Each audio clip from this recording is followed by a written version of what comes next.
कधीच नाही चुकणार तुमचे फेवरेट टीव्ही शोज झी5 सोबत, तेही एकदम फ्री।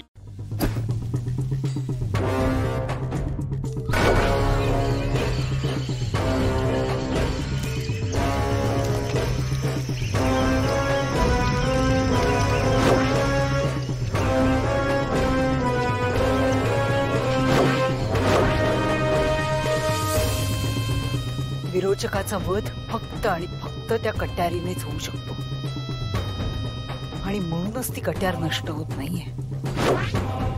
पण एक गोष्ट चांगली आहे की ती कट्यार नष्ट होत नसली तरी ती माझ्या ताब्यात आहे।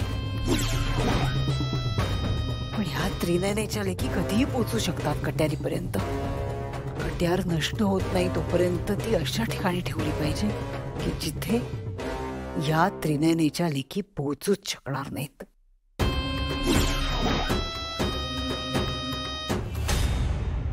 काकू, आजचं जेवण म्हणजे एकदम आहा हा हा असं झालं होतं। मी पण हेल्प केली होती। ओके, तुला काय म्हणू? वा वा, काय मस्त हेल्प केली। नेत्रा, तुला काय सांगितलं? किचन मध्ये यायचं नाही, काम करायचं नाही म्हणून। तू आराम करायचंस आणि तुला काही खावंसं वाटलं तर मला सांग, मी करून देईन, पण तू किचन मध्ये यायचं नाहीयेस।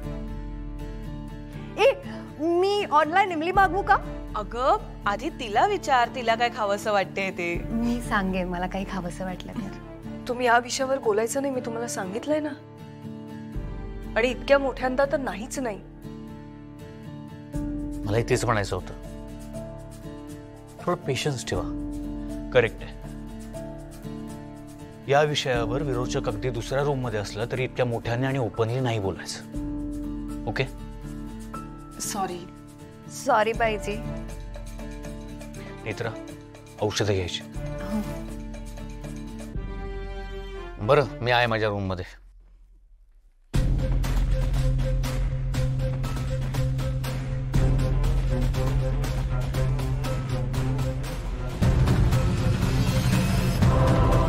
विरोचक येतोय। काकू, आता खेळ सुरू करायचा।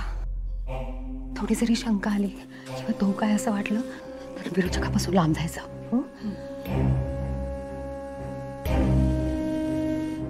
झाली जेवण?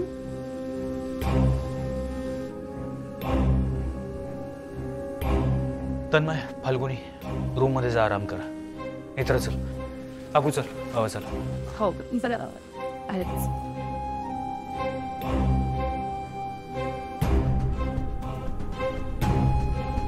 जेवण गरम आहे तोपर्यंत जेवण घे। केतकी, थँक्यू।